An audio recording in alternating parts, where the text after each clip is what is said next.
ஒரு நாள் ஒரு சிறுத்தை பசியோட உணவு தேடிட்டு இருந்துச்சு. அப்போ ஒரு கருப்பு மானையும் ஒரு புள்ளி மானையும் பாக்குது. அது ரெண்டுமே ஒரே மலையடிவாரத்துல மேய்ஞ்சிட்டு இருக்கு. சிறுத்தை ரொம்ப எச்சரிக்கையோட மலையடிவாரத்துக்கு பக்கத்துல போகுது. ஆனா எதை தாக்குறது அப்படின்னு முடிவு செய்யல. அதே நேரத்துல சிறுத்தையை பார்த்த மான்கள் ரெண்டும் வேகமா ஓட ஆரம்பிக்குது. ரெண்டும் ஒரே இடத்துல இருந்து இடது பக்கம் வலது பக்கம்னு ஓட ஆரம்பிக்குது. சிறுத்தை எதை துரத்தலான்னு தயங்கி அதுக்கப்புறம் சரி கருப்பு மானை துரத்தலாம், அதோட இறைச்சி தான் ரொம்ப சுவையா இருக்கும் அப்படின்னு முடிவு செஞ்சு கருப்பு மானை துரத்த ஆரம்பிக்குது. ஆனா அதுக்குள்ள அது தொலைதூரம் போயிருச்சு.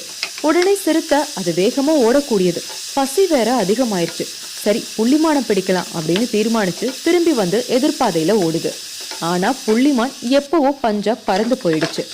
இந்த கதையில வர சிறுத்தை மாதிரி நம்மள எத்தனை பேர் இருக்கோம்.